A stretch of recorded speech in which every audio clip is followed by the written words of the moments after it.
That's not a comic book. Now that's a comic book. Hi everyone, welcome to another episode of Comic Reviews, and guess what? I'm finally in the location that I want to be in. Now let's just check to make sure that I'm actually coming through and people can hear me. That's the fun part. Though it says I don't have anyone watching, so we might get a bit of an audio loop here as I do a test. Sorry. We might get a bit of an audio. Looks like I'm good. Sorry for any little bit of audio looping that might have happened there. Anyway, yes, so this is it. This is the location that I am doing comic reviews from now, and a bunch of other recording as well. My office, as it were, or really, it's a room for collectibles.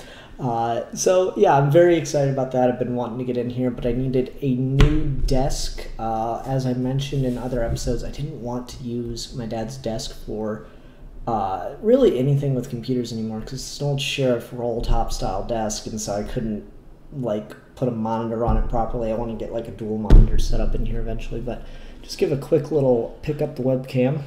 This is the desk. I still got all the parts from what I made, including this chair that I just picked up today.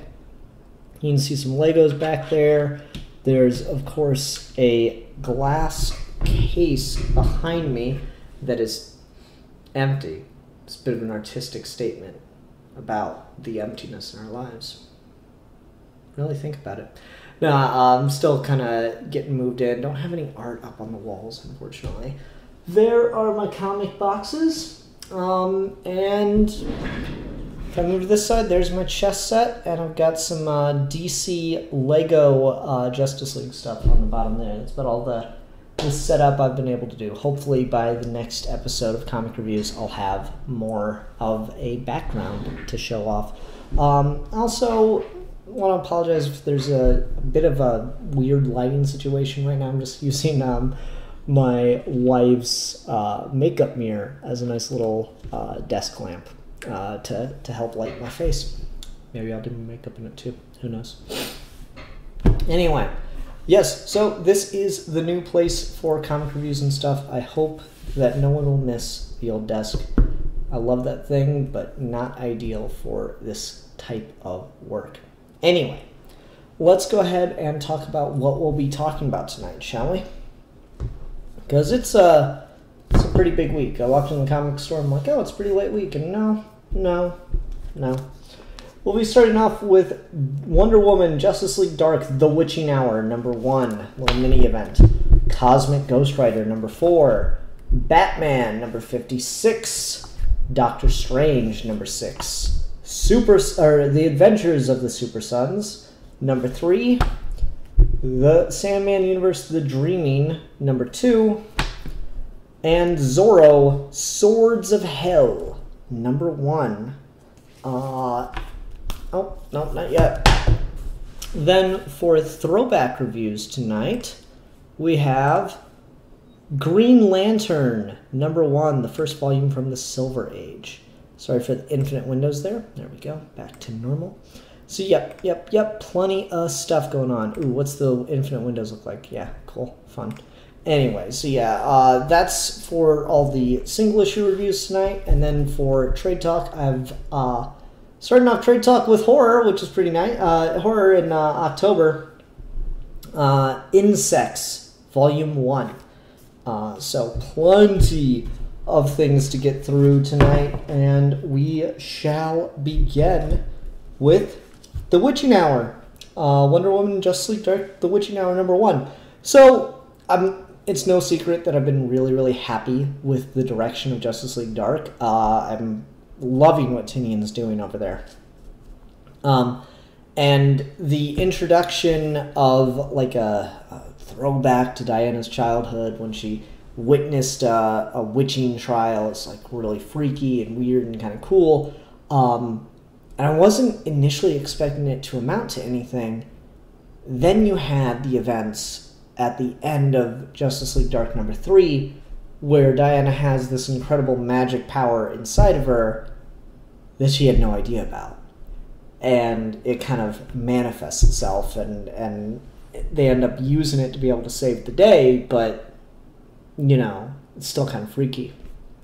And so that's launching into this little mini event crossing over between Wonder Woman and Justice League Dark for a couple issues, wherein we're getting the explanation of this power, and it's indeed connected to this flashback that we got of Diana's childhood, where she witnessed something she wasn't supposed to, which was a magical ceremony. And so I'm kind of into it. I am legit kind of into it right away. I'm quite liking that. Oh, shit, sorry. I'm trying to adjust something here. I'm quite liking that just on premise alone, that Diana's got kind of possession in her. And so we get more background on what happens, or what happened the night that she witnessed this ceremony. And she ran from the witches on Themyscira, but they captured her and dragged her back to their goddess, where she was branded with the witch's mark as a child, which is pretty damn intense. Of course, she woke up from what she thought was a dream and goes straight to her mother, who summons the witching tribe or council of Themyscira to explain their actions, explain what happened. And they write off, oh no, the child just dreamed all that. We found her asleep in a tree and brought her back to her bed. And then they send Diana off so that she'll feel better. And then Hippolytus draws her sword and says, what the fuck did you do to my daughter? It's like, it gets really intense. At which point the goddess appears and kind of puts Hippolyta into a trance, making her forget the whole incident, and kills her followers because they're useless to her. She's got something else planned. And then we go see young Diana with the witch's mark on her forehead. So I really like this idea that, like, the Amazons are just as fallible to the forces of magic as anyone else, and this is like the witch goddess and all this like crazy shit going on. Then we cut to Diana briefing the Justice League about what happened in Justice League Dark number 1 to 3, about Dr. Fate betraying them and all this shit, because Nabu is tired of the magical chaos in the world, and all this shit just starts to kind of unravel. As the Justice League discusses what to do, this witch goddess starts to appear and makes reference to and like kind of puts them all into a trance and makes them forget the conversation, just like what happened to Hippolyta. And Martian Manhunter just kind of goes, ah yes, so we were talking about Cord and his momager duty. Then we get this cool scene where a bunch of really novice magic users are gathering to try to protect themselves from this force of the other kind. So like we've got so many threats being juggled right now. I really like it. It's super intense because we got Dr. Fate, we've got the other kind, which is like the originators of magic, and magic's been stolen from their realm, and they're really pissed about it. And then we've got this witch goddess. And I'm really into it. There's a lot of mythology all building onto itself here, and it just feels like a Justice League threat. It's Morrison kind of poisoned the well for me, because anytime you read Justice League or watch Justice League now, you kind of have to go, okay, why do we need these heroes who have all shown that they're all perfectly capable of dealing with this problem on their own? Why the hell do they need to come together to defeat it? Why can't just Superman punch it away? So you need to, like, in order to justify the Justice League, you need to create an epic scale threat. And so in order to justify the Justice League Dark, you need to create an epic scale threat on a magic only basis. And so you have in here this witch goddess who, with just the minimal level of effort, removes the Justice League proper from the equation. So now it's all on Justice League Dark, and that's really, really cool. And I don't know, just other stuff like of course there would be magic users in the DC universe who don't really know what they're doing. It just makes sense. Like, if you saw fucking Zatanna walking around on television casting crazy-ass spells, and she's outed herself as, like, the next thing, like, Harry Potter's wet dream, then of course you're gonna, like, try and get some fucking spells and incantations and do that shit. I fucking would. I don't know, it's just really cool. It's really cool. I really like the idea of this, like, little protectionist club for low-level magic users. And they're gathering to try to save themselves from the other kind when the witch goddess decides, now you're all fucking weak and you're poisoning the well of... I'm using it a lot tonight. You're poisoning the well of magic. You're using it improperly and it's taking away from my power. So she fucking takes over one of the people there and burns the whole room down, killing most of the magic users that didn't manage to escape. I really like that. Then we come back to what the hell Justice League Dark is doing, and we get this epic page of Swamp Thing bodies. Husks. Reason being is Swamp Thing needs to create mulch, and the fastest way to do that for him is just create bodies and shed husks. And I'm like, damn, that's creepy. And Detective Chip's all like, this is fucking creepy. And meanwhile, Kurt Langstrom's like, oh, fascinating, I want to dissect one of these husks if it's okay with you. Super into it. Never really read Detective Chimp almost anywhere before. I remember Tomasi had him show up in the SuperSons annual, but that's really the only time I've read him. So to see him here, I gotta say he's quite funny.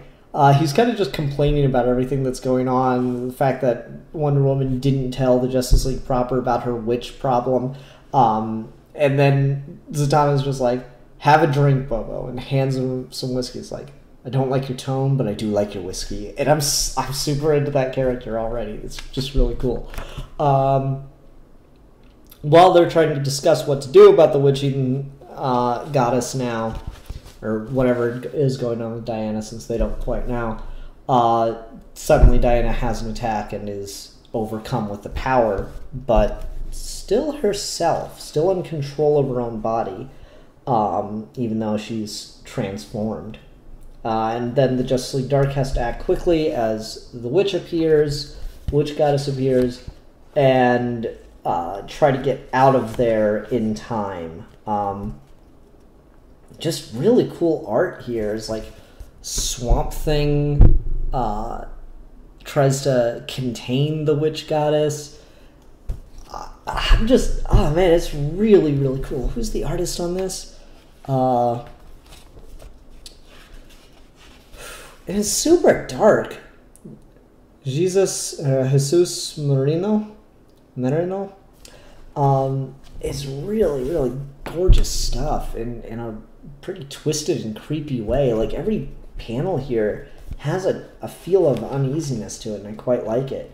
So they managed to escape to Detective Chimp's bar, which was the place of the attack that killed all the novice witches. And Constantine's there as the sole survivor. And the very first thing he does is kiss Zatanna, because, as he puts it, the world's about to end. It's my last chance.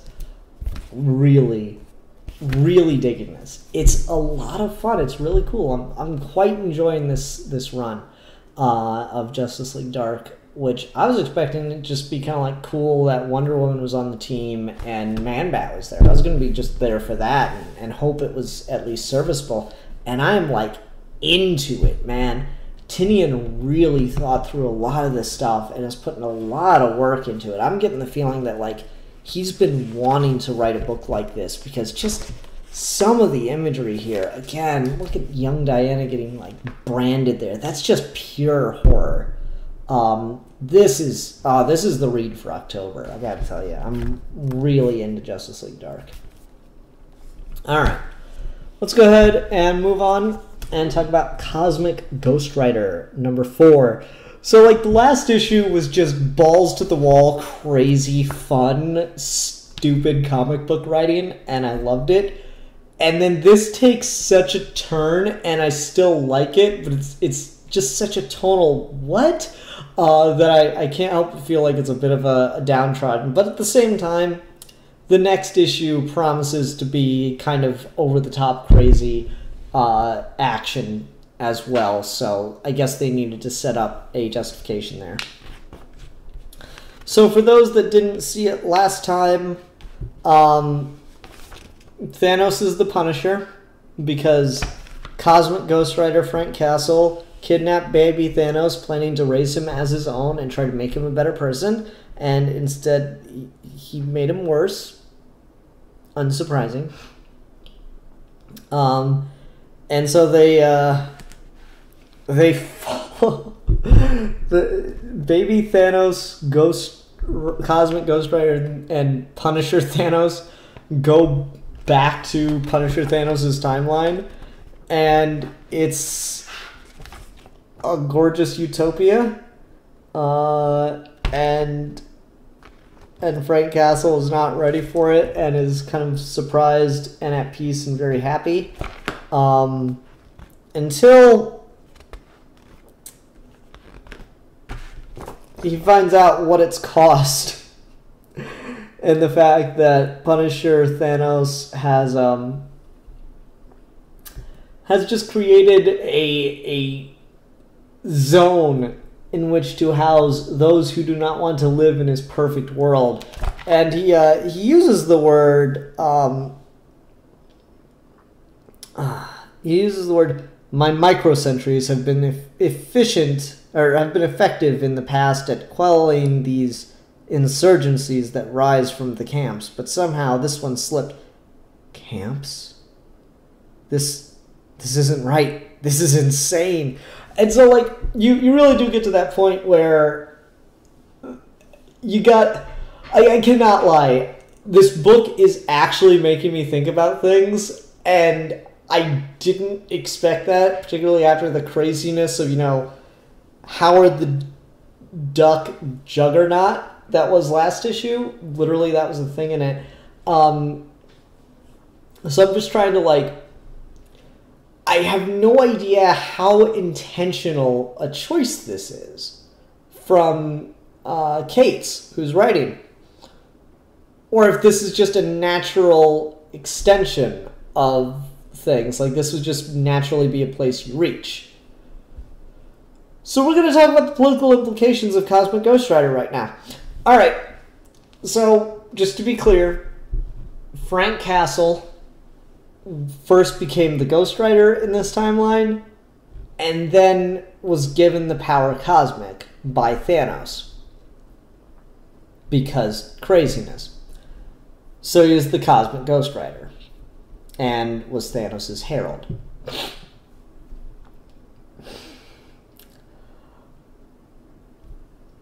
How do I begin here?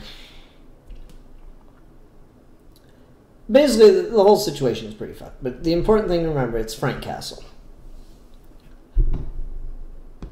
And the Punisher has always been a character with a very particular appeal to right-wing fantasy.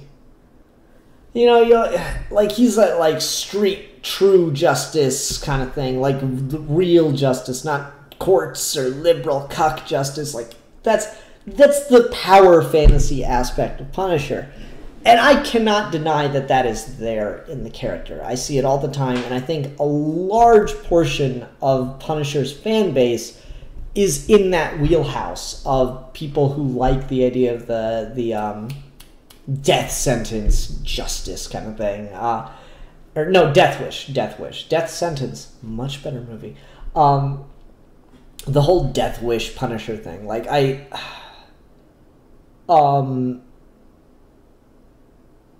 it's just craziness, right?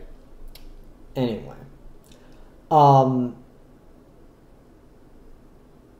But there's there remains some distinction between right-wing and fascist political ideology.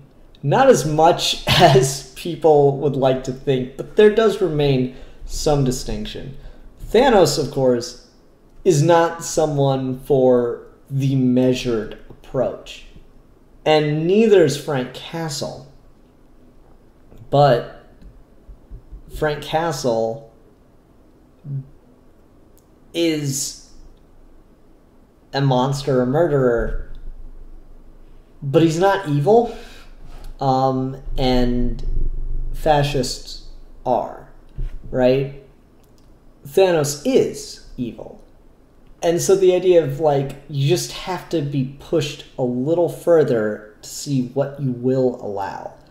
And so Frank Castle has, in this continuity, in this timeline, has allowed the vision of perfection, of a perfect world that he could create by just punishing criminals, has allowed it to slip into a fascist state. And this is something I talk about often, wherein fascism is awful and garbage and all that shit, but ultimately, when you are willing to abandon, ignore, or remove in this case being kill, a scapegoat's percentage of the population, suddenly things become easier to maintain for your preferred percentage of the population. Like, people talk about, God, I cannot believe I'm talking about this in regards to fucking Cosmic Ghost Rider. People talk about the idea of, like, oh, criminals don't deserve this, they don't deserve that, like, hanging's too good for them, right? But the premise, and this is a little too neoliberal for my personal taste, but it's understandable, it's comprehensible. The premise behind criminal justice is certainly some level of punishment, but also reform.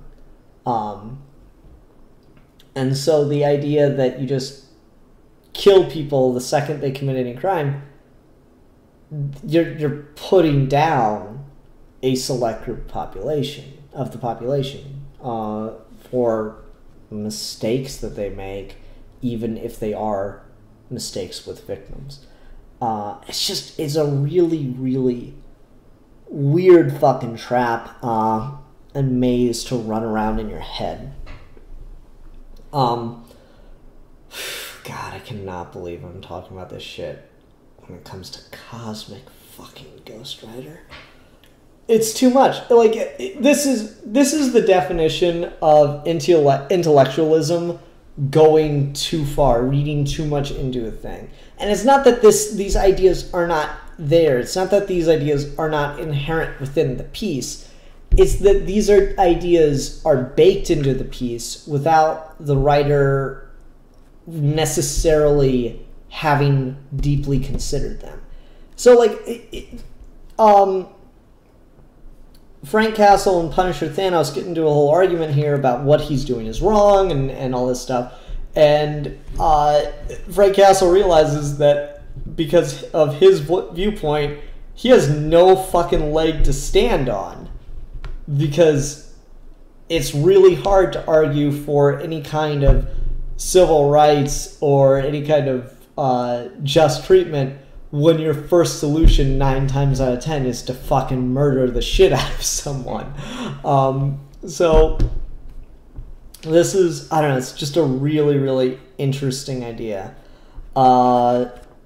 Ultimately, Frank Castle gets in a bit of a row with Thanos and decides, fine, fuck it, I have to do it, I have to kill the baby. And just as he's about to, Thanos snaps on his ass and puts him down. But doesn't kill him and says, instead, I offer you to be my herald. So he's offering Frank Castle back the life that he hated as the Herald of Thanos. It's knuckin' futz, y'all. It's knuckin' futz, and I'm sure it's just leading to a giant match between Thanos and Cosmic Ghost Rider. But man, this is a much more complex-ass book than the last issue, which again had fucking Howard the Duck with the Juggernaut's powers, the Quackernaut, and I don't know how we took such a turn. Here we are. Akum Ranger in the comments says, I wonder how Frank would think of pre-crime from Minority Report. He'd be definitely okay with that. I think so. Alright, let's go ahead and talk about Batman number 56, The Hunt for the KG Beast. This is an interesting issue, and like I feel like Tom King's done this a bit before. So in the last issue, Nightwing was shot in the fucking head by a KG Beast, and in this issue, Batman is trying to hunt him down and find him, and we get kind of like this pretty dark-ass take on it as Batman realizes that KG Beast is like the most efficient killer ever, the best hired killer ever, and has cut any connections anyone has to him. When you consider that this is the guy who apparently, and I don't know the continuity on KG Beast, but who apparently cut off his own arm when Batman had him tied up somewhere in order to escape, you kind of realize the ruthlessness of the character. And so for someone, like, I've read some stories of KG Beast, but not many.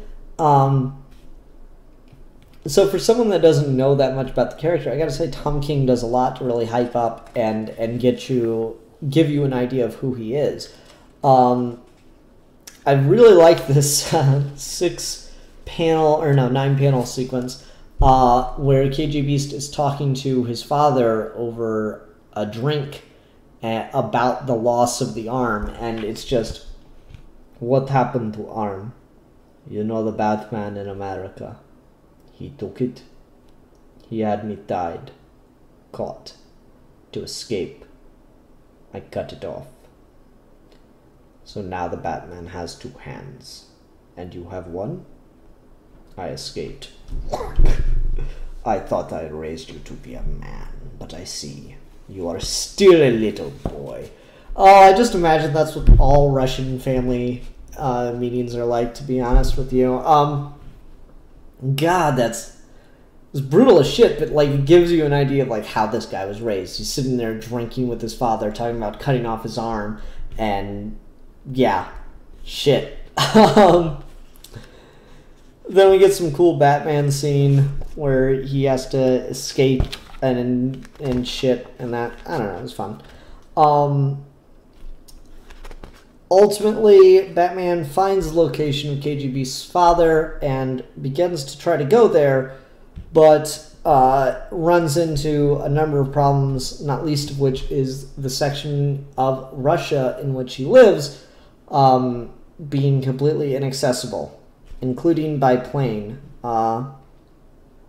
That's your 3rd try in the Bat plane and our 3rd lost plane, Master Bruce. What I really like about this 2-page sequence here is we get all the detective work and all the mystery and intrigue and all the shit that Batman's doing and trying to find out where KG Beast's father is and how to get there. And we just get it all in little snippets of dialogue, but we understand the context of the journey. As Batman trudges through the snow toward the house. And I really like the way that this holds up. You can't go now, maybe in the summer. Too cold for vehicles, even the dogs won't go. Everything freezes. That's your 3rd bat plane. That's your 3rd try in the bat plane, and our 3rd lost plane, Master Bruce. You can walk, but if you walk in this cold, no, you're going to die.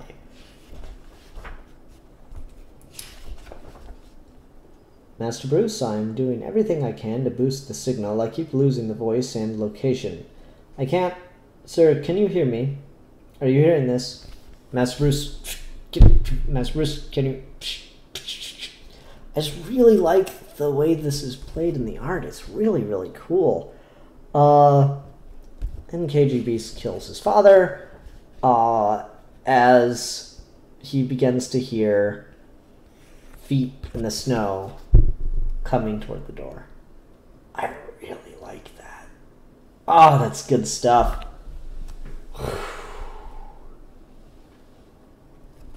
And then, I don't know, I just really love this 2-page spread.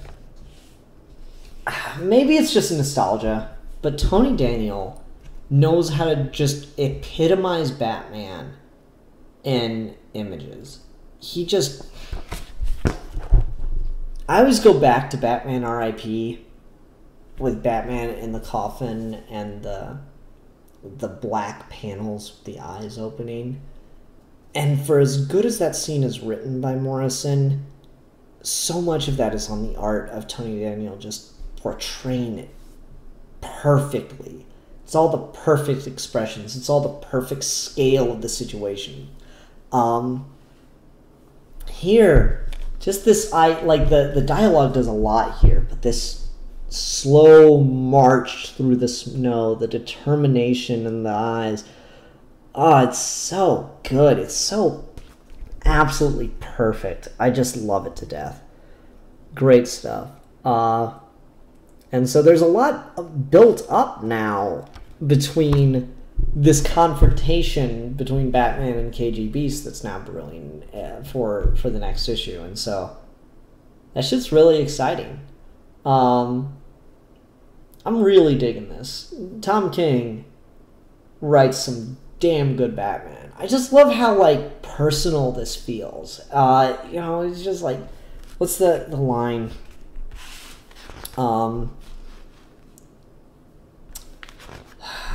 It's after the thing,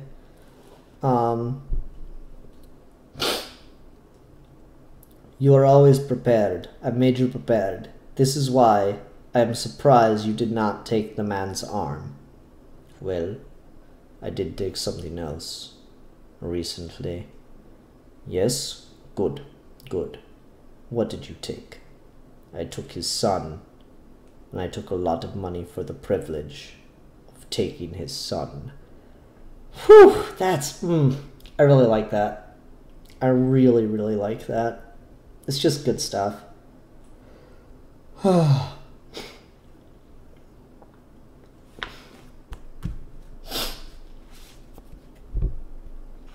Also, DC's doing these foil covers, which I guess are kind of cool, but I don't know, I don't love the gimmick cover kind of thing. The thing I do like is it's not changing the price of the issue. Man, I'd not known that DC was going to be doing a Lego Supervillains game, and this does look super exciting. I'm thinking there's more and more reason to go get a PS4.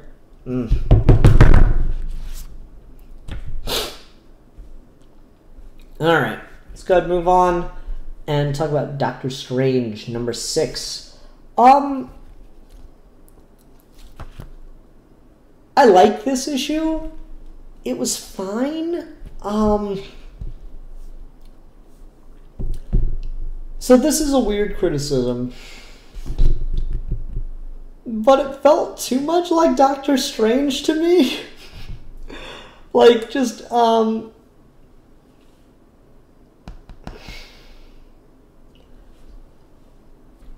So the thing that really attracted me to Mark Waid's run on Doctor Strange was the idea that it was going to be playing very much with the concepts, the tropes behind magic storytelling. So, like, we have this character,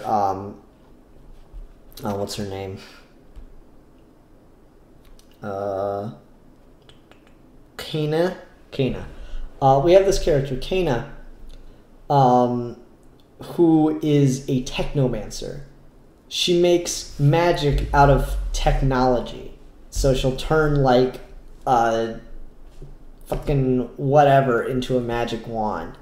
And that's, I don't know, it's just a really cool, weird idea. It's not something I would think of. And I'm sure, like, other people have done it, but I've not seen it, you know? And then there's, like, the whole idea of, like, oh, we've got to go to sci-fi alien planets to learn magic again. So we can learn alien magic. And that's really fun. And then we got, like, the whole Forge thing where it's like, yeah, you're, like, your typical ABC magic plot is the hero has to go get the fucking screwdriver of the screwdriver of Raccomanto, the mystical object from the mystical man or the mystical land or what the fuck ever. And so then we had the whole subplot of this of Doctor Strange having to go to the Cosmic Forge and forge his own objects to use. The sword, the scalpel of Strange, stuff like that. That's really cool. It's a subversion. It's just fun, clever writing.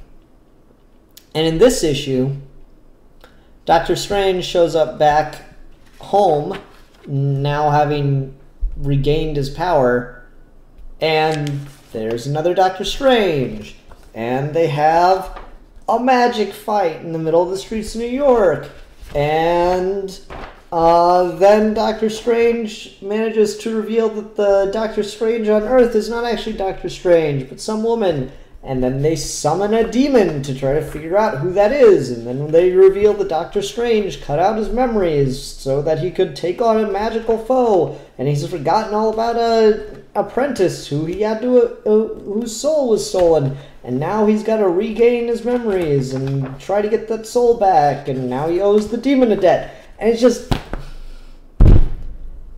it feels so much like just a typical style Doctor Strange story where it's like all the cool fun subversion is now gone, and it just feels like, yeah, that's kind of the convoluted, crazy kind of plot I expect from a Doctor Strange book. And I'm sure it'll go somewhere and it'll get more interesting as it goes, but I don't know. I'm hoping that this is just Waid setting up the next story arc to try to go somewhere with it and give us a more grounded, no, not grounded, give us a more subversive story as it goes. I don't know. We'll see. Those first 5 issues were damn near perfect to me. Number 6 here, not feeling it as much. Go ahead and move on and talk about SuperSons, or I always want to just call it SuperSons. Adventures of the SuperSons, number 3. God, I love this book. Oh God, I love this book so much. This cover is by Mora, right? I think so. Dan Mora, yeah. And I don't have any other cover artists credited. I really like Dan Mora's Klaus. I would recommend that. He did that with Grant Morrison. Really, really good. Mora's art's absolutely gorgeous. So I like this cover. It's really, really on point for the boys. It's really in character for them, and I quite like that. Has nothing to do with the issue. So just your typical comic book cover in that regard. We start with Lil Joker, who has, of course, betrayed this junior Legion of Doom, being killed by Deadshot Jr. and adrift in space. Then we cut to the interesting stuff, which is Superboy Red and Superboy Blue at each other's throats with Damian in the middle trying to separate them, which by no means should he be capable of doing. And I love it. Meanwhile, we got the mini Legion of Doom behind them like, oh wait, shit, what are we going to do now? And it's just, oh god, the Superboys are just ready to kill each other throughout most of the issue, and so Robin's just trying to deal with this bullshit, and they're fighting off the Junior Legion of Doom, and it's just, so much about the relationships are great here. The thing for me, the moment for me that absolutely hit this issue out of the park, and I could care less about the plot, I gotta be honest. Like, the whole thing, or no, I couldn't care less about the plot. That's how you're supposed to say that. The whole thing with this Junior Legion of Doom, this evil alien stuff, I'm like, yeah, sure, fine, whatever. Just give me scenes with the boys. I need scenes with the boys. And that's what we're getting, and that's the part that's super fucking entertaining. At one point, Damien gets annoyed and he needs to go do a thing, so he just like zip lines out. He's like, I'm never having kids. And then we get this great panel sequence of him dodging bullets from Deadshot Jr. and blasts from Ice Princess and all this shit. It's just, I really love these. This whole sequence of things in comic books is just a trick I love to see, where you track a character, he does this crouch, and then the jump, and then the twirl on the arm, and then jumps on the wall, and off the wall, and straight across the panel, and off the page. I love it. It's great. I love that kind of stuff. He's like, keep the gang busy, Superboys. I'm going to find a way to get this kryptonite machine working and get you two back together. And then we just get the reaction, which is super fun, of John and John.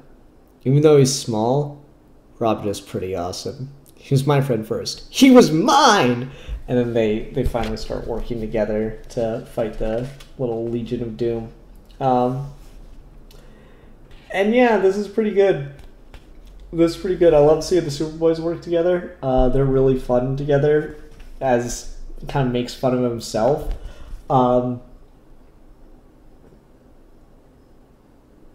Superboy Red goes after Ice Princess, and Superboy Blue's like, oh my god, you like her. Well, then you probably do too, man. And then he just keeps making fun of him throughout the whole issue. He's like, told you not to use your heat vision in here. You don't know what you're doing.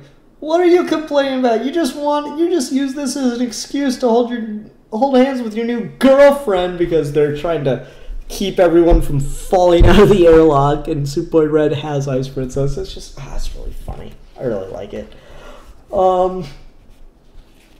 This is great stuff. Anyway, they're, boys got to throw them off course and blah, blah, blah. They have to save a spaceship from crashing, and it's all kind of craziness. I did like this effect that the letterer, I'm going to assume it's the letterer, did. As they're dealing with the ship crashing, we get these, like, really, I don't know what you'd call that, overlaid speech bubbles. I just really like the look of that. It gives you a sense of, like, the ship's, like, really falling apart. That's a really cool idea. I quite like it.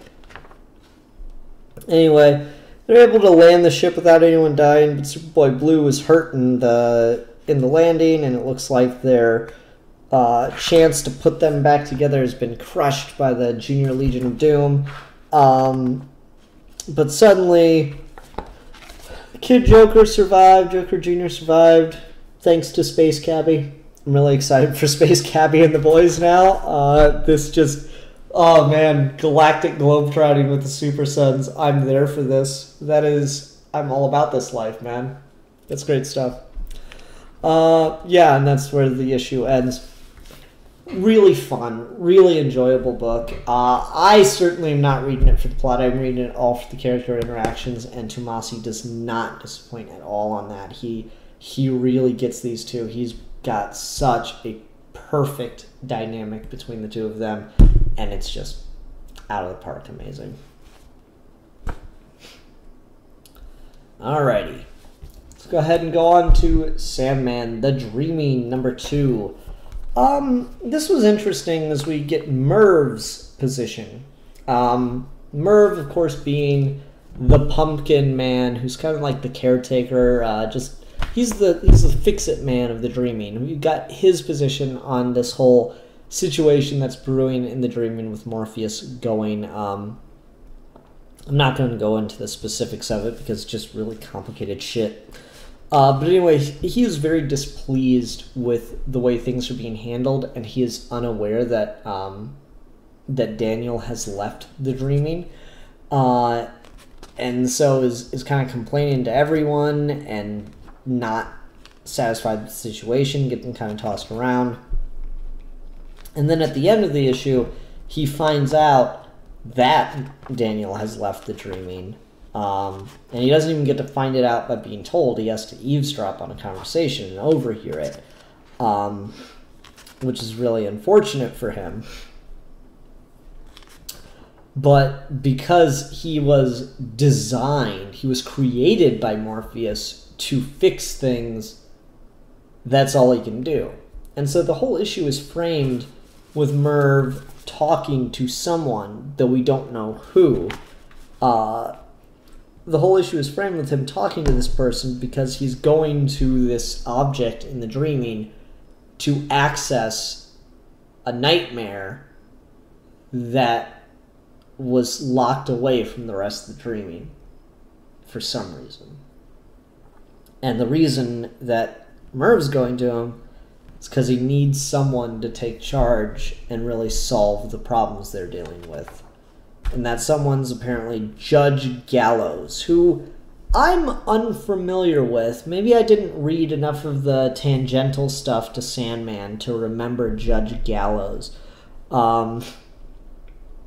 Or maybe this is a completely new character. Like, with the way he's built up, he feels like he's an existing character. I think Manos is still in the chat, and maybe he can tell me if this Judge Gallows guy is like an existing character in the Sandman mythos or what's up, because I really... nothing's hitting me there.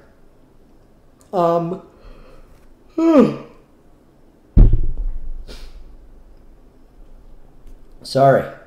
Yeah, so I don't know, it's whatevs.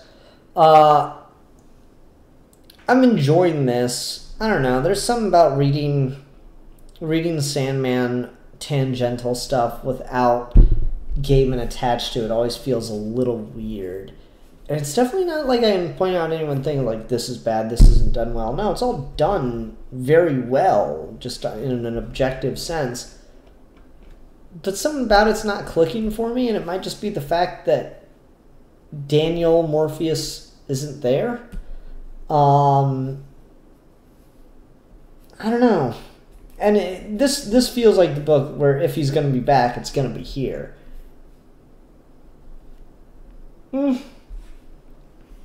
It's just feeling a little different to me, and I'm not sure how well it's all working. The character stuff's good. The mystery and intrigue is definitely there. It just feels different. I don't know. That's kind of all I got. It's good though. I'm enjoying the series so far overall. I'll give you that much. All right. I know someone who's going to be very happy about the next issue, and that is Zorro, Swords of Hell #1. I was really excited when this book got announced, because, you know, Zorro. I love Zorro, and there's not enough Zorro content in the world. Character's 99 years old, and yet he can't have a ongoing comic that lasts for more than a year or two.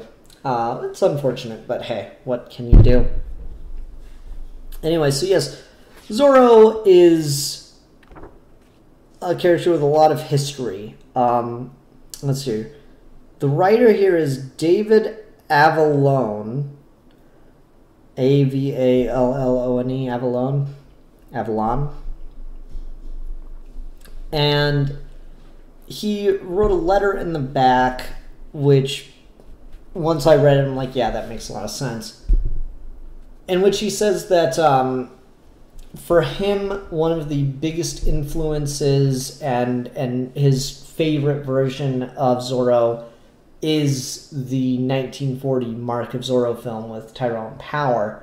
And that shows through pretty obviously. That's the one where Zorro at the end takes off the mask and convinces all the other caballeros of Los Angeles to rise up and fight with him against the corrupt alcalde and yada yada yada. So that's definitely all there. And we begin this issue with Don Diego de la Vega fighting Lolita, who is, of course, the most beautiful woman in Los Angeles that fell in love with Zorro, but ended up marrying Don Diego. And now that his identity is out to the world, he's joined. They've joined hands, and so they kind of come together, and they're fighting because they're practicing fencing together, and she's going to be a great challenge to him. But so we've got this interesting kind of. It's a thing I haven't seen done with Zorro much, which is definitely interesting. Like, we've certainly seen Zorro where Alejandro de la Vega knows Diego Zorro. I don't think I've ever seen anything where everybody knows Diego Zorro. That's just kind of like a thing that hasn't really been out there before. So I kind of find this an interesting direction to go, where it's not necessarily set like directly after the Tyrone Power movie, but it's drawing a lot of influence from the events of that film, wherein the people rose up against the alcalde at the side of Diego / Zorro.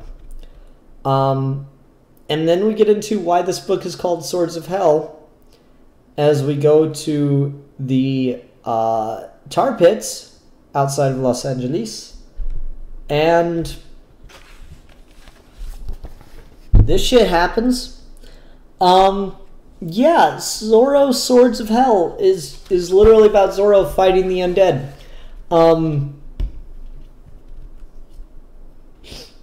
So this happens a lot, right? Where like Batman will be fighting. Like, Batman's kind of known as, like, a gritty detective and all this shit, but yet he fights aliens and deals with magical bullshit every other week. And yet Zorro's this huge inspiration to Batman,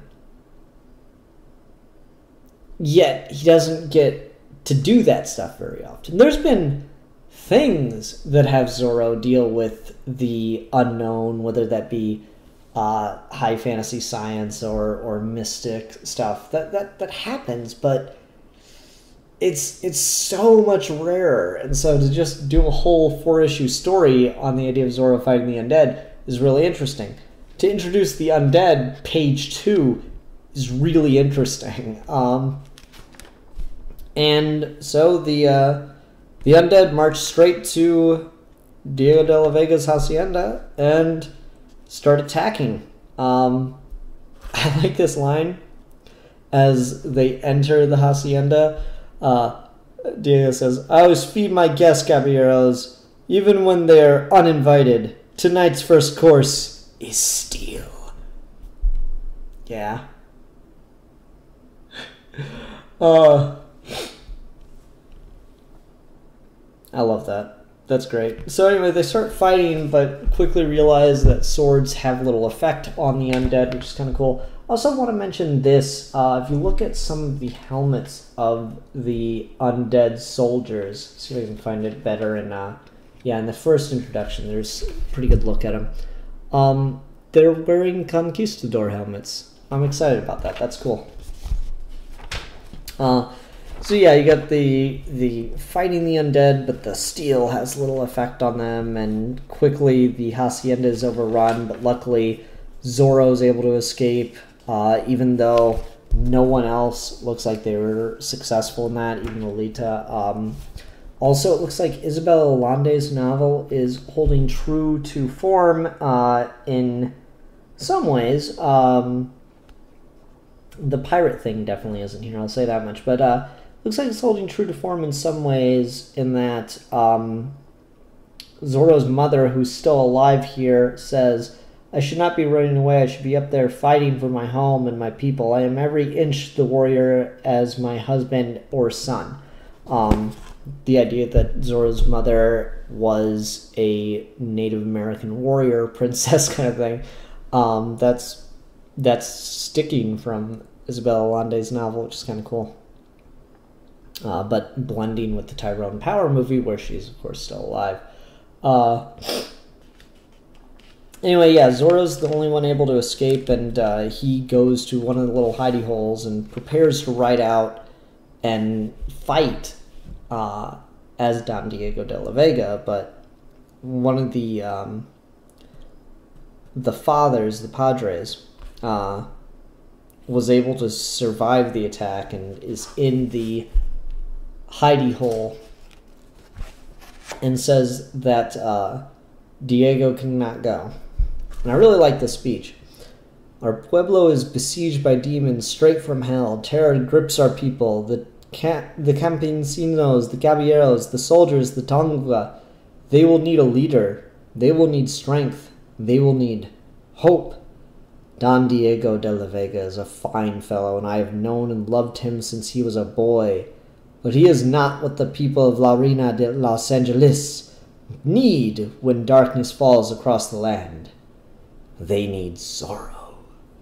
Ah, yeah, there it is. That's the shit right there. Oh, I love that. Love that shit. So Zorro rides out and is able to cut off one of the heads of the evil undead soldiers, and of course, like all zombie kind of situations, cutting off the heads kills them. Double kills them. Re-kills them. And then he rides out for the pueblo and sees that it's under siege as well. And then, man, oh man, if that fucking speech from the prior didn't do it, Avallone, God damn it, I've already forgotten how to say his name. Where's his name at? Things need to get more consistent about crediting the writers and artists. David Avallone,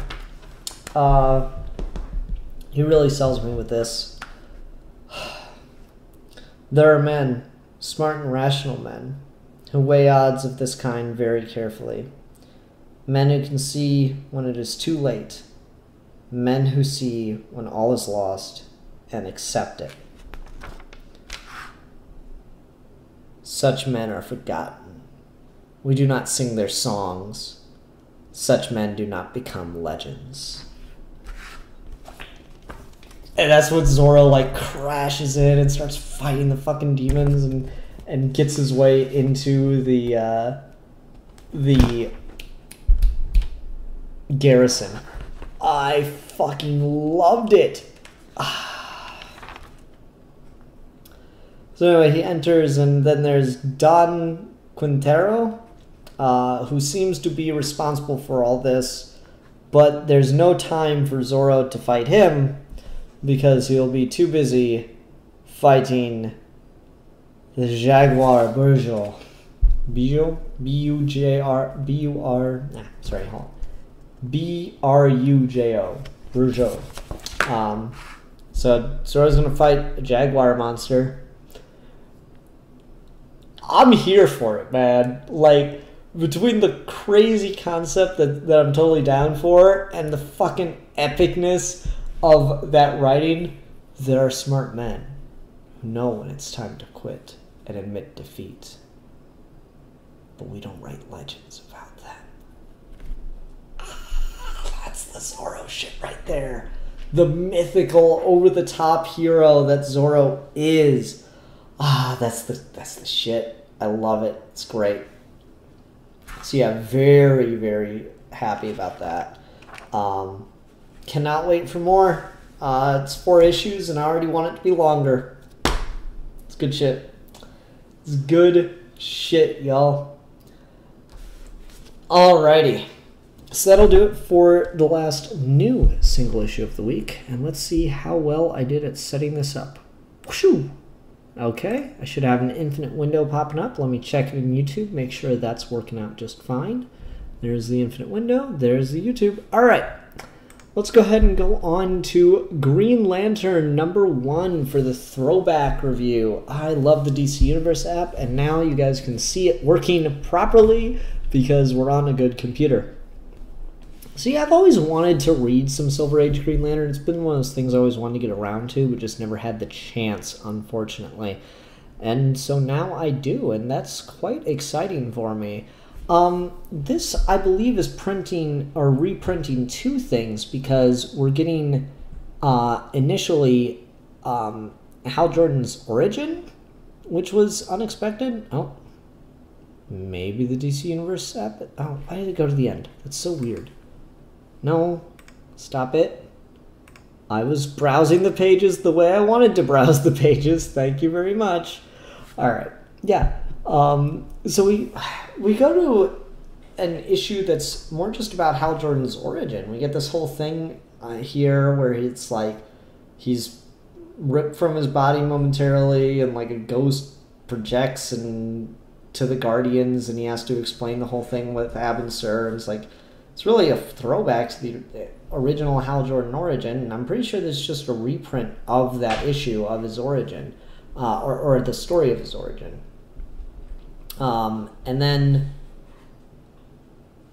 he's called away by the Guardians to deal with a threat on a planet in his sector, and it's a giant monster, kind of gorilla-looking thing, and Hal has to find a way to fight it, but because it has weird psychic powers, it's able to mess with his will. So here's something that I didn't know. I definitely knew that the whole willpower thing was attached to the ring very much longer than John's. That is not an invention John's gave. I did not know it went all the way back to the beginning. Like, the fact that the thing that affects his ability to use the ring in issue 1 is psychic attacks on his will and concentration, I thought was really cool.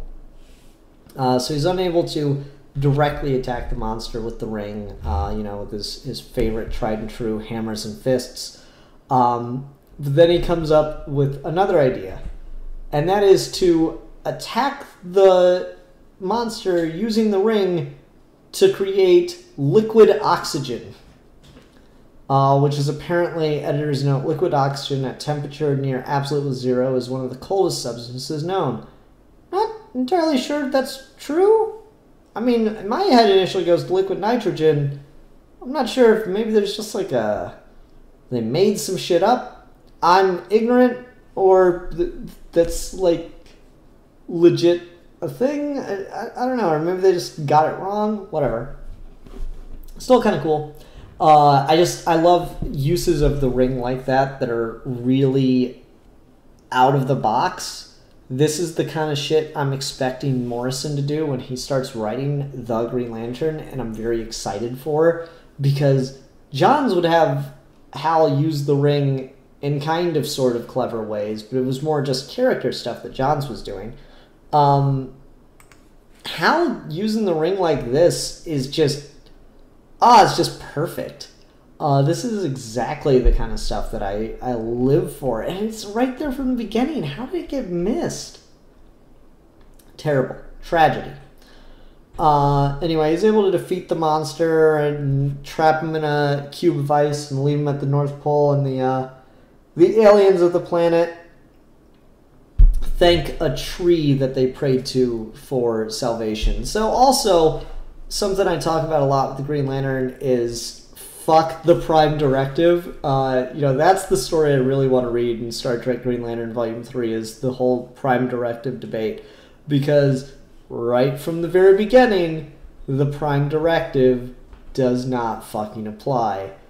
Natives who have no concept of anything and are just superstitious and believe in tree gods and whatnot, are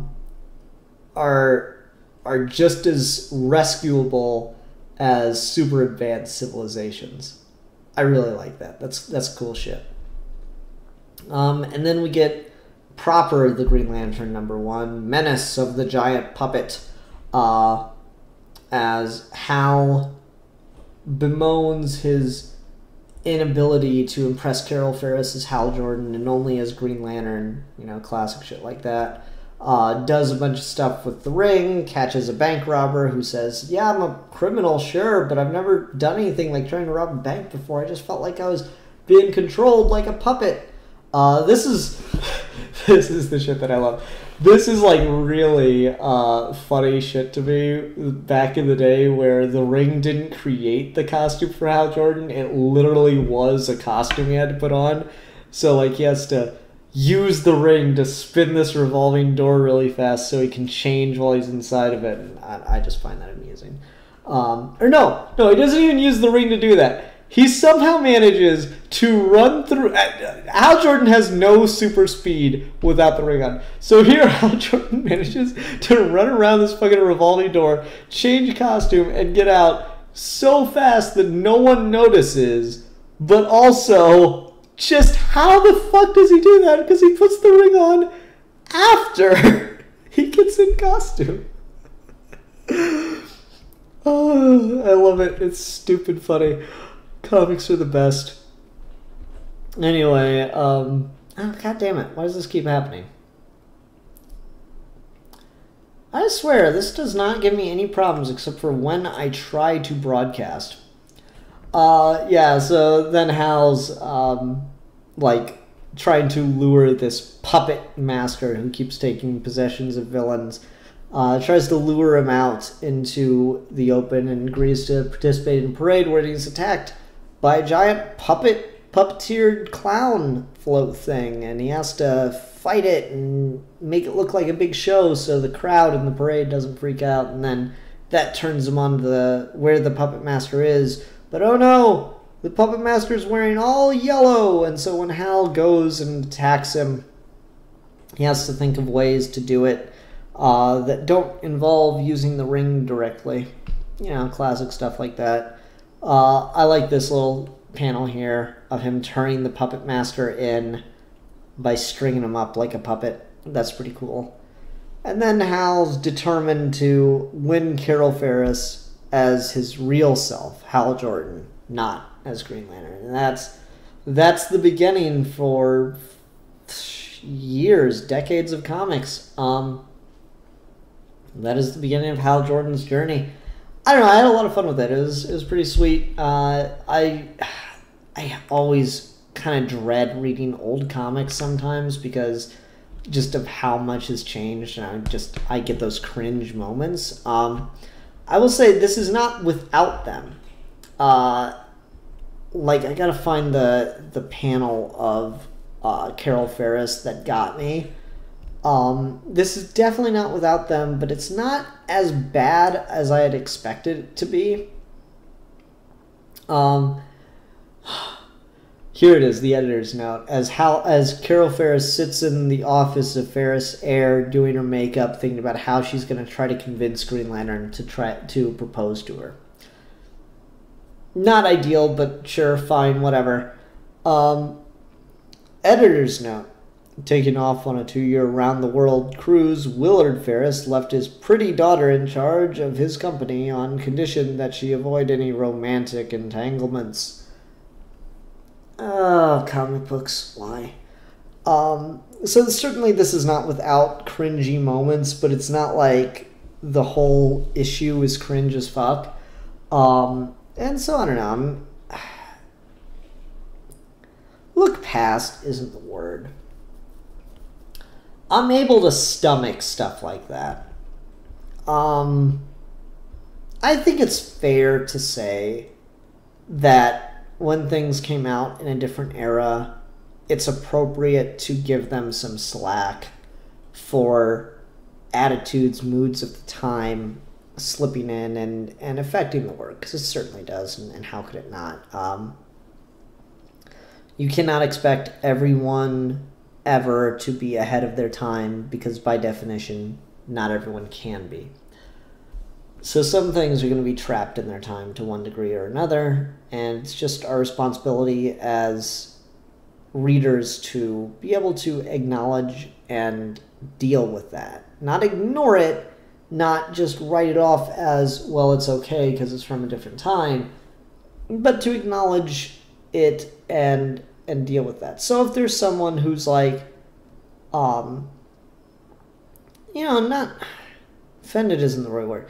If there's someone who reads stuff like that and just really doesn't like it, I get it. It makes sense. That's a valid concern to have. But I think it's also fair to say that you can read stuff like that and not be super bothered by it. Or not necessarily. That's not the right word. That you can read stuff like that and you can get through it and still find things to enjoy about it regardless. So yeah. In the two stories we get in this issue, which I feel like this is a collection of two issues, like we're reprinting the original Hal Jordan story here. In the collection, I definitely enjoy the Hal Jordan story a lot more, but there's fun stuff to be had in this whole puppeteer story, so, not bad. Could have been worse.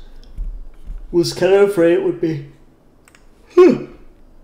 I'm having a hard time tonight, y'all. All right, here we go. Oh.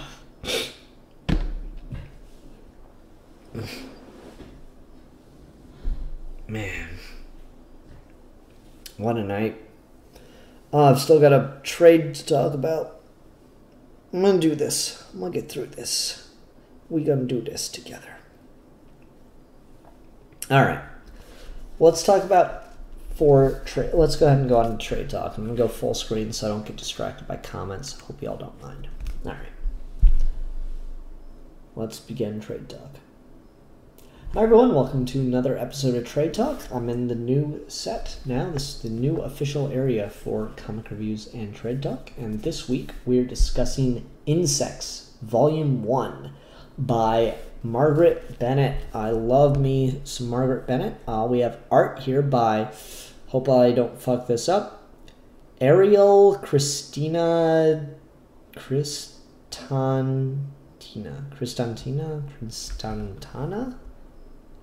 Yeah.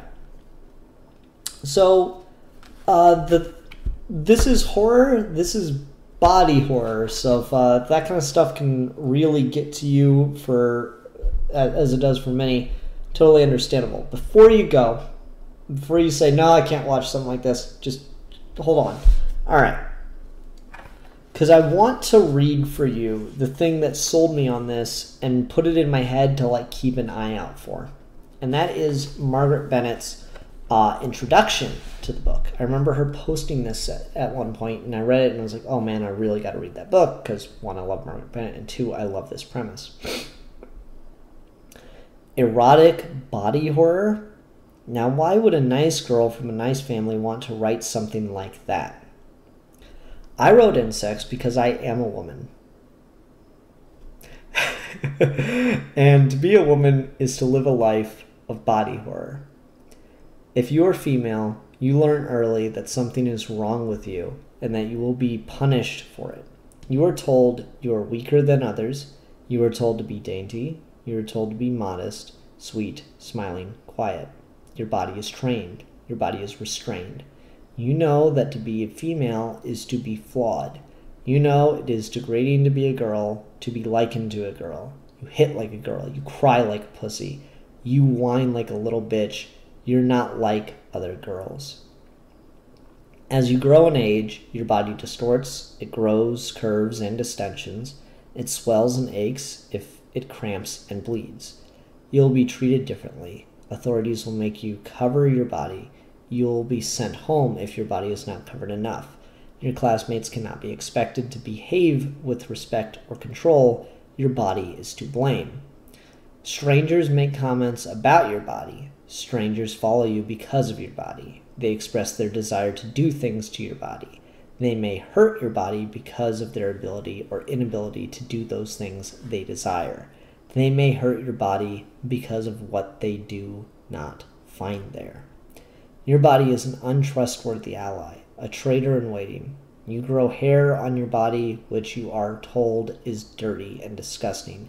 in which you cut off or rip out, but it always returns. You sweat. There are scents to your body that are not fruity or floral.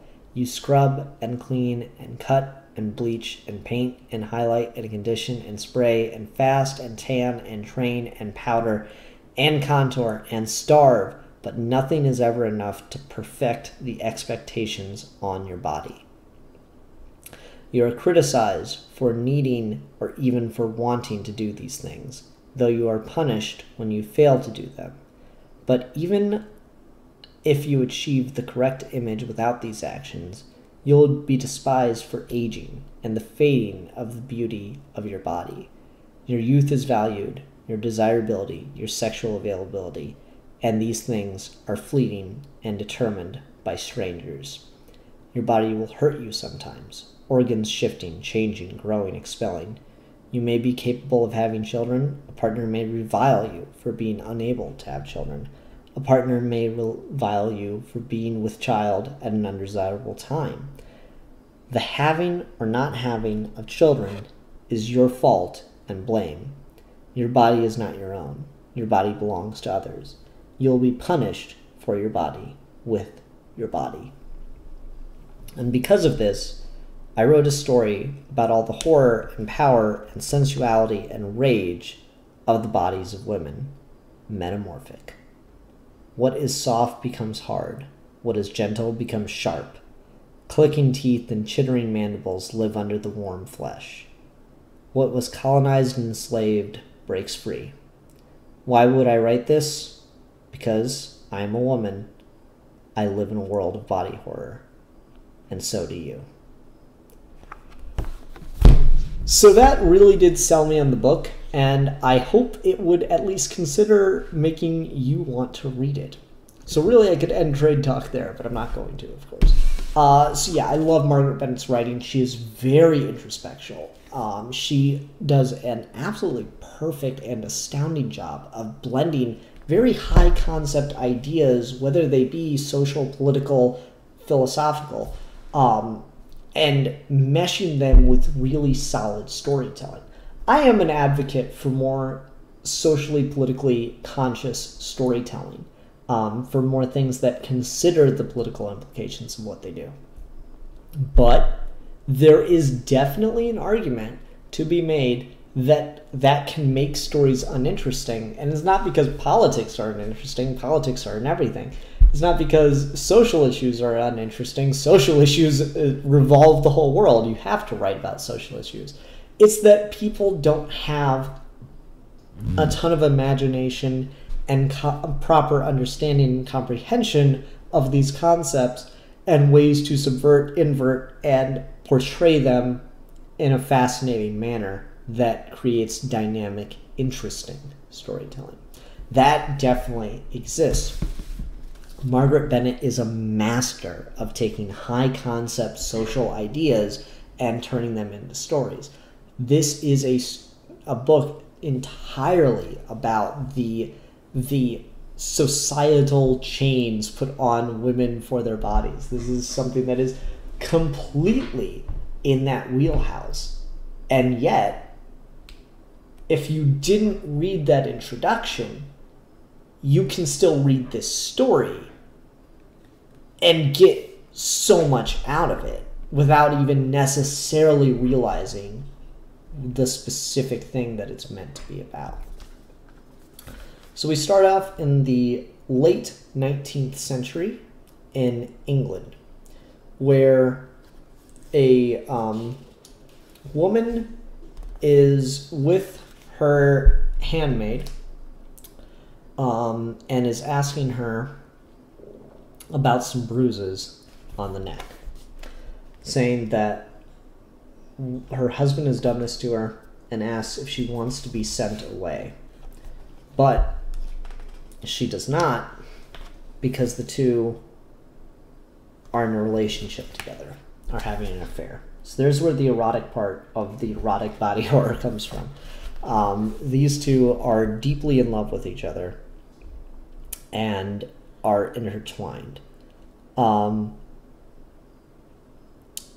But the biggest problem the lady is having, as opposed to the handmaid. The biggest problem the lady is having is that she cannot get pregnant with her husband. And so her handmaid convinces her to try something to be able to have a child. Now, there's a lot of sex scenes in this book, and I'm not afraid of demonetization, so I'm going to show them, but I just want people to be prepared for that. So during, and really we're like this much into the book and we're already in some hot lesbian sex. So during their lovemaking, she spits this kind of like ball thing into her mouth. Oh, where's my hand? There we go. And then a few nights later, or the next night even, the woman's starting to sleep with her husband, and she forces this ball thing down his throat. Here's where the body horror begins. He has no idea what's happened, and she quickly rolls over and says goodnight. He wakes up the next morning vomiting, lives for about a day. They hear a scream and come into the next room to see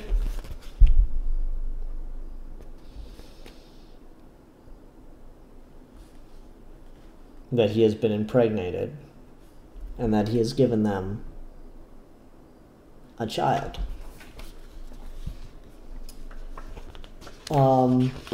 It's a beautiful baby boy, and they're going to raise it together. But they begin to notice something.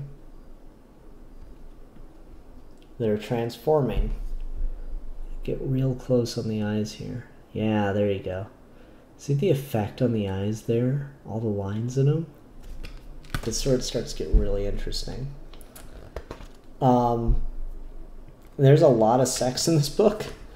You kind of turn a page and you just see scenes like this that are intensely erotic, and then kind of go other places.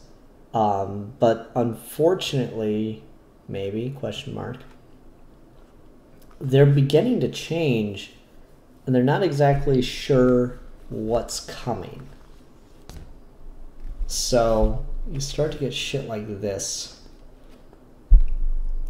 And again, I want to talk about the ideas Margaret Bennett's playing with here, because while this is really creepy, intense art that kind of gets you, oh shit, that's freaky, it's also getting at something. When you talk about societal expectations unjustly put upon women, women are told to be perfect, beautiful little butterflies. She's turning into a butterfly.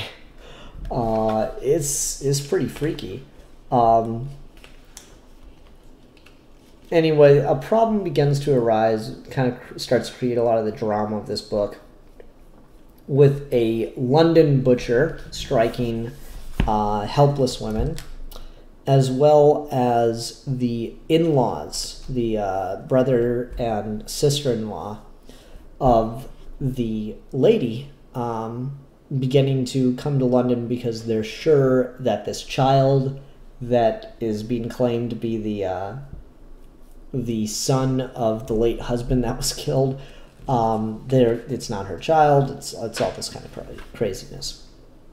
So we've got drama unfolding in multiple ways, and that's getting, pretty intense. And we get like a hint of more monsters, more craziness in this world as we get this kind of like werewolf looking thing. That's pretty cool. And so we're thinking maybe that's going to be the villain, and there's a square off in the streets of London against it. And then the sister-in-law character begins to get just crazy evil. And has this whole speech about how she knows that the child's a bastard and all this. And I gotta say, this speech of what she wants to happen to her sister-in-law, what the sister-in-law wants to happen to our lady character that's transforming, let me put it that way so it's more clear, begins to get another idea that I definitely want to talk about. I will see you end in a brothel like the one you have sought tonight. I will see you spreading your reeking black gash to sailors and soldiers and dogs. I will see those ripe lips riddled with sores, weeping pus, that lying tongue wrapped around the pricks of men for whom you betrayed our family's honor. I will see you so hungry, so abject, so you will happily go gagging, choking, retching on the seed of the vermin of the earth. I will see you eat your own filth to survive. And when you can bear no more of your own pertinence, I don't know that word, I will see you, your wench, and your bastard starve. So yeah, you got the villain character here who is pretty fucking evil. And I like her as a choice for a villain.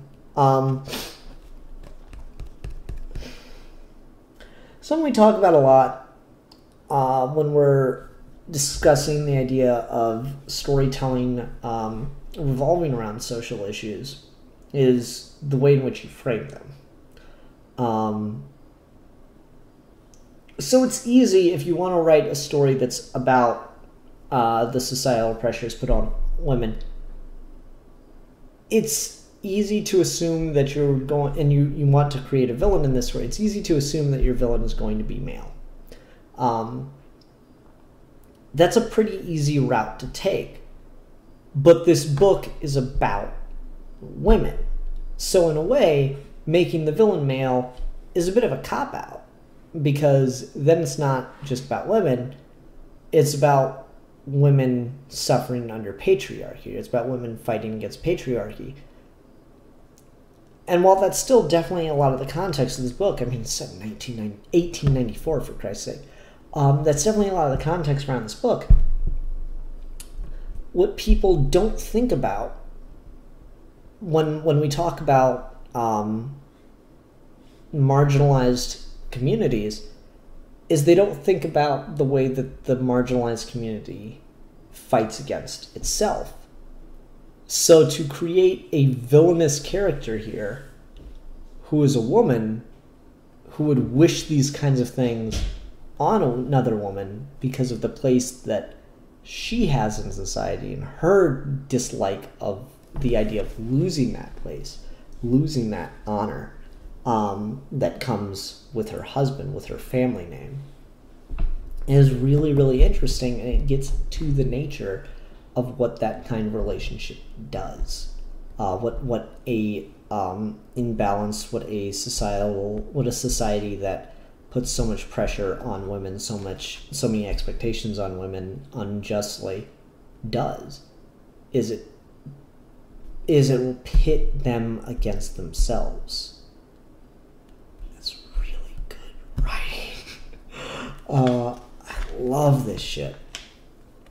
I will say, I did have a bit of trouble because there ultimately ends up being two female villains in this. One of them, the sister-in-law, one of them, the monster that will be called the Hag. I did have some trouble telling the difference between two of the characters because they're both blonde white women. I had some difference just on the page distinguishing that they were initially separate characters, and I thought that was a bit confusing. So, minor nitpick, I figured it out eventually. The mystery kind of deepens around this Hag character. I did absolutely love this scene where they're talking about how she really needs to get some kind of medical attention because she's going through so many strange transformations and they don't know if she'll be able to control it. And she's being like hand-fed cherries by her lover here, which is very, you know, erotic kind of moment. But then suddenly, as she goes to take a bite of the cherry, that shit happens, and they're all just immediate. I love this sequence of the panel. Lady, I'll find a doctor. I promise, Marina. Discreet, disposable. I'll find a doctor. That's a really, really intense scene where you feel the shock of it, and I really, really like that. There's an abortion scene that was kind of freaky as shit. I'm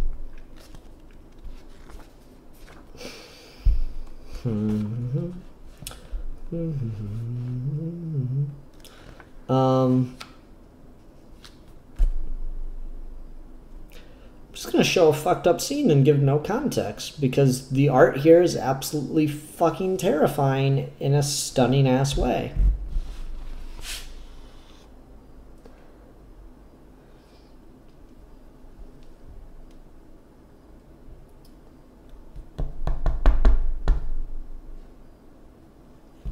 Moving on. We begin to get the introduction of the character called the Hag, who's, oh! Okay, I see what I missed. Oh. There's a whole scene that I missed that would have, or, like, that I didn't properly comprehend that would have explained a lot of the problem I had with the Hag character and the sister-in-law character, intermixing. Anyway. Our two protagonists kind of come across this werewolf cult thing that's determined to destroy the Hag, and they're assuming that it's them because they're new monsters and they're not really sure what they are, and blah, blah, blah, blah, blah. They end up kind of teaming up to try to take on the Hag, who's now possessed the sister-in-law and imbued her with power. And eventually we get our first really good look at the Hag, who's running a brothel. And she's freaky looking as fuck. And I like it, and it's creepy and weird. She straight up eats someone's tears, which is like, it's usually just like comedically villainous to do that shit, and like I can never take it seriously. But man, this is creepy the way they sell it. I really, really like that. Elise, Elise, do not weep. Your tears are too sweet to squander. I would savor them. That's, oh, got goosebumps reading it again. Yeah, so our protagonists team up with the cult of werewolf monster hunters, which is pretty sweet, and hunt down the Hag. Lady is forced to kill her sister-in-law in kind of a monster brawl that's pretty freaky looking, and you begin to realize the scale of transformation you're getting in this, which is pretty fucking awesome. I love the fucking monster look. Ah, it's so creepy. She's turned into a butterfly, and butterflies are fucking weird, man. So yeah, that's really cool. And then just, oh god, some of the art. Oh. Get a little flash forward at the beginning of the final issue. As they go to fight the Hag directly. And it's a whole fucking thing. I don't know if I can really explain it all properly. I just kind of want everyone to read it. But I just love how the confrontation keeps escalating and how creepy everything starts to look, and you just get some really fucked monster transformations that are really awesome. And I just like it. It's just good. I will say I did get a little confused. I feel like, who's publishing this? Aftershock Press. I feel like Aftershock, being a smaller publisher, maybe gave this book a bit of a what's the word I want? A bit of a setback, because it feels like there's a lot of things that happen here, and it just doesn't feel like we quite have the pages to show a logical progression of events. Because I definitely felt that way a little bit with the reveal of the hag, who I thought was the sister-in-law the whole time. Then we get a proper reveal that it's two separate characters, and I was like, I remember being confused by that as I was reading, and I'm sure if I read it again that wouldn't be a problem. But then, like, the sequence of events here in this fight toward the end start to really confuse me. And so I had trouble keeping track of it. I got it all once it was all said and done, but just throughout I did feel a little lost. Anyway, oh, sorry, there's 7 issues, not 6. Anyway, so we get some really freaky-ass imagery that continues on, and shit kind of escalates and escalates and escalates. This guy who is in love with our main character gets killed, and that's, you know, it's nice and freaky. I like it. My favorite part is when we get the final transformation, and it just is fucking nightmare fuel. It's 10:30. Who needs to sleep?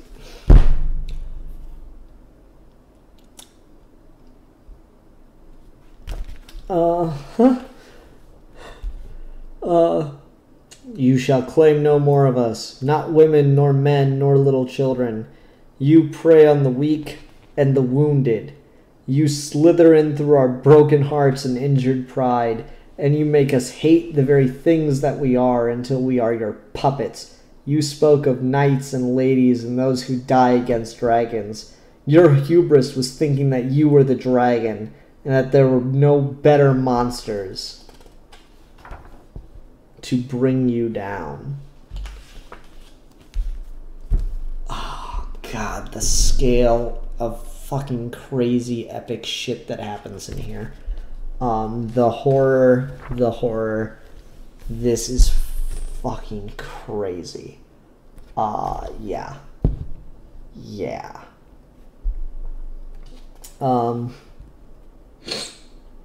The hag's defeated.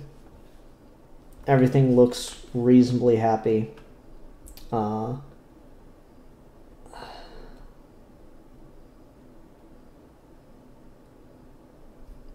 main character, whose name I forgot for some fucking reason. Our main character cocoons at the end because she's transforming so much she doesn't know what she's going to turn into. And that's pretty much where we leave it. Marguerite Bennett likes to do songs in her work, and that's a trick that I don't feel ever really works in comics. It just doesn't come off the page in the right way because you don't have the melody. But we opened with a song and we close with the same song. From rot the beauties of the world can only ever spring. From misery and sorrow comes the music that we sing. The sweetest summer roses arise from schlucking mud, and we who live to suffer as seasons flame and die know the hope of every creeping thing to be a butterfly. And that's where the story concludes until Volume 2.